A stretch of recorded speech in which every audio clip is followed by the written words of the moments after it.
welcome back once again to the Imaginary Gallery. It is TJ, your host. Continuing, now the fourth installment of Sex and the Abusive Person. I'm referencing from Lundy Bancroft's book, which I've said a million times, the name, Why Does He Do That? Inside the Minds of Angry and Controlling Men. The topic, Triangulation, which fits right in with the cluster B, narcissistic personality disorder behavior. So what I'll be doing this evening will be first discussing triangulation as far as defining what it is, giving some case examples, and then Bancroft's advice of how to stop this routine. And then the next part will be about pornography. Keep in mind, this is a general book on abuse. It's not really focused on narcissistic personality or sociopath or any of that. It's just blanket abuse. So I sometimes will tie in the cluster B characteristics as they fit into the narrative here in the book. Sex as a way to keep women divided. I would expand that out to sex as a way to keep people divided. Because really, this type of thing I'm about to cover isn't just between man and woman. It could be between any combination that you could think of. The key word that he doesn't mention in the book, the triangulation, is what we're about to describe. Lundy Bancroft tells us that some of his clients are the focal points of crazy wars among other ladies who all hate each other passionately. I'm sure you all can flip around the pronouns to fit your situation because it's not a exclusive man/woman thing. It's widespread.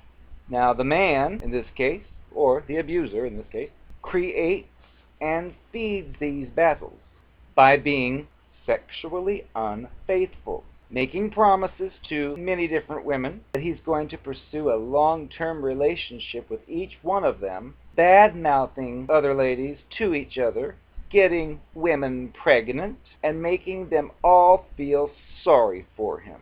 By getting the ladies to channel their energy into fighting with each other, he can escape being confronted or being held accountable for his own actions, and he gets the ladies to focus on meeting his needs and keeping him happy. Imagine that if you've got 5 different women you're promising the world to, and they're all 5 trying their best to show you how they're the one. You're going to have it made. And then he's going to give a couple of approaches that clients of his have used, and I figured I'd tie one of my own into this because I read his and thought, well, I've been through something almost just like it. The first example he gives is between Chris and Donna. Chris likes to create insecurity in his partner Donna by frequently looking really hard at other women or speaking flirtatiously with these other women, and by spending a lot of time on his phone for calls which he has strange explanations for. He likes for Donna to be aware that many ladies are interested in him. So he drops suggestive statements all the time here and there. He pretends that he feels hostile towards these ladies, and he claims that they are simply trying to tear him and Donna apart because they want to be with him. Eventually, Donna starts to hear rumors that he's messing around with other ladies. And eventually one lady actually tells her outright that she has been having an affair with Chris. Well, when she confronts Chris, his response is, "Oh, well, those are lies. They're designed to drive wedges between us." Donna spends a lot of time wondering whether Chris is telling the truth and really hating these ladies who are trying to take her man away from her, and she's probably confused. The second example would be Sam and Nancy, not Sid and Nancy. In this tale, several years into the relationship with Nancy, Sam did have a secret affair for a few months with a lady named Zoe. Finally, he cut it off, and he confessed to Nancy, and he says that, "Oh, well, Zoe seduced me, and I knew we shouldn't be doing it, but I was afraid of hurting her because she seemed really depressed." So he kept postponing the decision to end it. He claims that Zoe kept saying that she and he were right for each other, Yet he claims he knew it was just a fling and that he belonged with Nancy. But he claims Zoe just wouldn't listen. And he says that what finally prompted him to end it with Zoe was her unkind and evil comments about Nancy, which he quotes to her. She said that you were a blah, blah, blah. Nancy becomes furious at that Zoe witch after hearing about the insult. About a year later, Nancy senses that Sam is drifting away, including losing interest in making love. Well, she does what any suspicious partner will do. Guilty? Will start to snoop around to become detective. And guess what she found? She discovered that he was involved with Zoe once again. She confronts him and demands that he stop seeing her. And he reluctantly agrees. But 2 months later, he's involved again with this Zoe witch. And his response to Nancy, I don't know how to explain it. I don't have any feelings for her like I do for you. She just has some kind of hold over me. It's a sexual thing, I guess. I just can't seem to find the will to say no. Nancy comes increasingly hating Zoe for ruining her relationship. Meanwhile, Sam uses his tortured feelings about the fact that he's torn between two lovers, feeling like a fool, as an excuse for mounting abuse. For example, one day when Nancy confronts him about lying to her and stealing her money, Sam responds by apologizing and stating he feels guilty and torn about this relationship with Zoe. He tells her that he stole the money because he needed to buy something for Zoe because she was just so depressed. He was afraid she might try to hurt herself. Years go by and he's still putting off making a clear choice between the two women. So their mutual bitterness runs really deep. Over this period, Sam's treatment of Nancy, of course, becomes progressively worse, including one point where he knocked a piece of furniture over onto her leg. He doesn't show any signs of using his abusive behaviors with Zoe, which makes Nancy hate her even more. Zoe, meanwhile, goes around telling people, Nancy treats Sam so terribly. He's so hurt by her. He's told me all about how mean she is to him, and that's why he wants to be with me. The reason he has trouble divorcing her is that they go back a lot of years together, and their families are friends, and they're friends with each other, so he's almost ready. Both of these two scenarios involve an abusive man who keeps getting ladies to focus on each other's behavior, rather than on his. He relies partly on popular negative stereotypes of ladies, from which women themselves are not immune. Women are conditioned, for example, to see each other as catty, conniving, and eager to steal men from one another. Meanwhile, he gets to remain a playa, which is what he wants. On a couple of occasions, Bancroft's colleagues and him have overheard clients in the waiting room joking and laughing about the ways in which women fall for these machinations, as if their ability to get away with it reinforced their masculinity. Now, my own example, very similar to the Zoe story, was when I had discovered that the person I'd been living with for all these years had decided to start up a new relationship and not tell me about it. And of course I pieced two and two together and would confront and say, I know something's going on here, and I would get the usual gaslighting, oh, you're imagining things, oh, we're just friends. A little different from the Zoe story, but the part that's similar is finally the story was admitted to.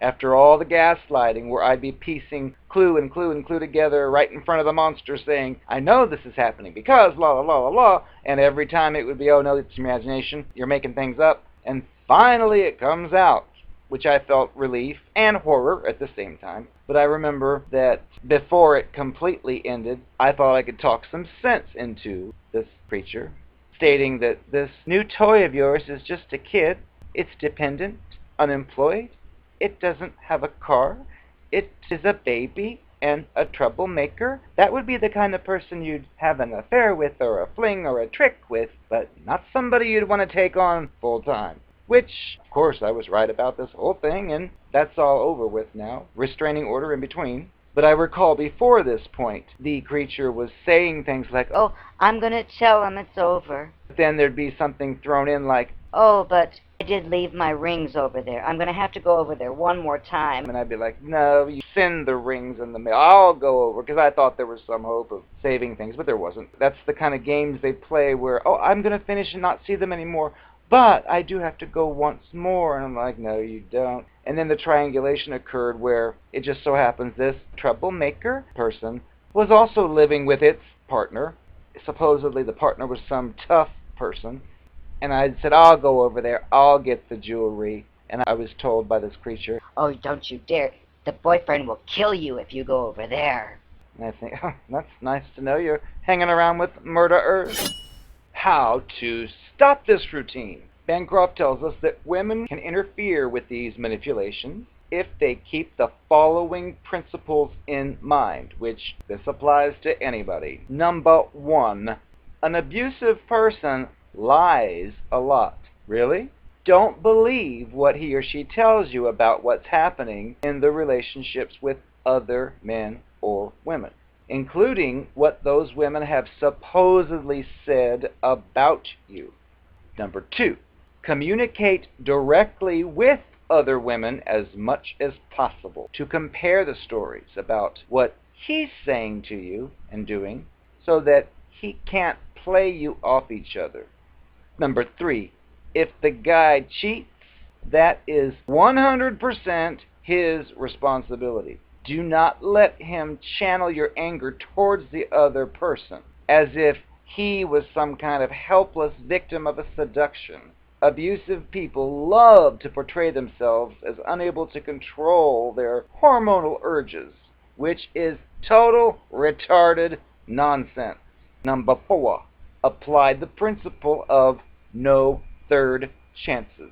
When the partner, especially an abusive one, cheats for the second time, that means that more affairs are going to follow, no matter what kind of crap promises it makes. Number 5, many ladies want to have a sexually intense partner, which is great. Men don't have to cheat to be sexy.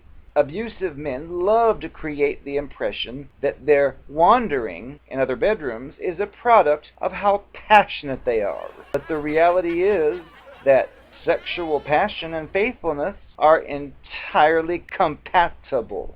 The reason it's cheating is because it's manipulative, not because it's sexy.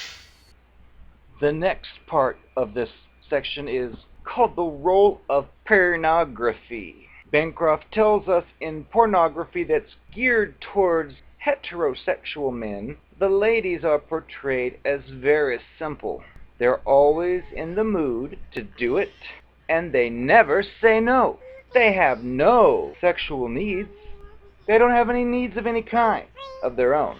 All they seem to care about is pleasing that man and giving him pleasure. They require no commitment, no sacrifices, and little money. When a man is finished with them, he turns off the video or closes the magazine, and they're gone. Poof! What could be more easier? Most pornographic images regrettably fit well with the abusive mindset. The ladies available and submissive reduced to a body, and usually further reduced to just her private parts. She's depersonalized. The man owns her, literally, because he owns the video or the magazine or the computer image. The lady is sometimes even depicted as being sexually excited by verbal abuse and name-calling, whore, roughness, violence, and even being tortured. Cartoons and jokes in pornography often insult or degrade ladies and their body parts, or even make rape look like it's funny, which feeds anti-female ways of thinking. Now, for many abusive men, pornography has shaped their sexuality since they were teens, or even younger. It's helped them form their view of what ladies are like and what they should be. When a graduate of what he calls the pornography school of sexuality discovers, for example, that his partner does not find a slap in the face to be arousing at all, he thinks it's evidence that there's something wrong with her. not him. His mindset is, the ladies in the videos and the magazines, they all like it, so why don't you? A large percentage of abused ladies repeat that they have been pressured one or more times to behave like the pornographic ladies, often to the point of acting out a specific scenario that the man finds enticing but she finds to be disgusting and repulsive, frightening, or violent. Abusive people many times directly model their interests on stories or images from a pornographic medium. Partners of the client Bancroft sees report on their efforts to set limits regardless of the presence of pornography in the house, especially when kids may get access to it. These ladies have good instincts. Abusive men absolutely need to be kept away from pornography as it feeds the precise thinking that drives his abusiveness. Ladies who like to use pornography themselves should try to avoid doing so if they're seeing an abusive partner. Well, I would say leave the abusive partner. Bancroft said he's received numerous reports over the years from women who have told him that they were being pressured or required by their partner to view pornography. This seems largely to be a strategy to break down the woman's resistance into performing certain particular acts that he wants, although the actual effect is many times to increase her repulsion rather than to create desire. Pornography tends to be filled with abusive women, so his drive to make her watch it can also come from wanting to prove to her that him degrading her is normal. Now, as far as queer pornography, that's a little different story. That's usually two men or more men, and they're all interested in each other, and nobody gets jealous of anybody, which I don't know how realistic that is, but I don't really see that type of pornography as being abusive because it's like two of the same types doing the same thing. It's just a whole different story. I am the narcopath. Since I'm giving confession, I figured I might as well tell you some things that probably didn't make sense when we were dating, but now that it's over, I can tell you. I knew about you because of your psychology studies, and I knew you were going to try to pull some of your stunts of using some of those terminologies on me, so I tried to beat you to it.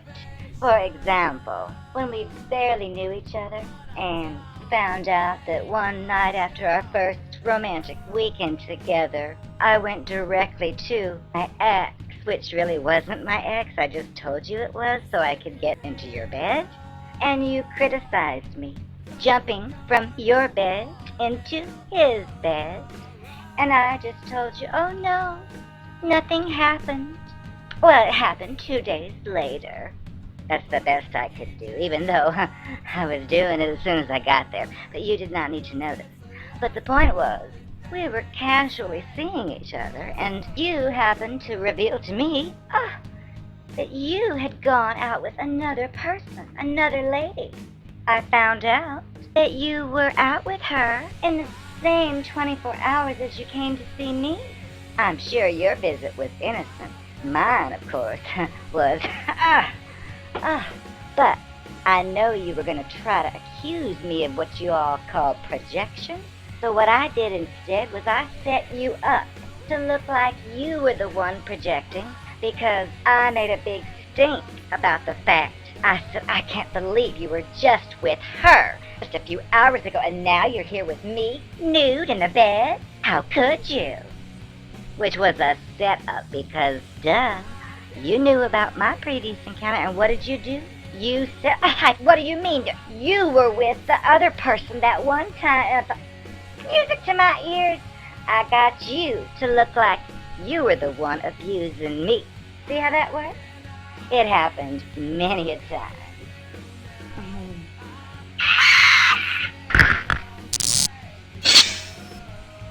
I know that after we dated a while and you started to uncover my secrets, but every time you found out about some other guy or gal I was with, I always told you it never meant anything. It was just something that happened, and that you were the only one that mattered.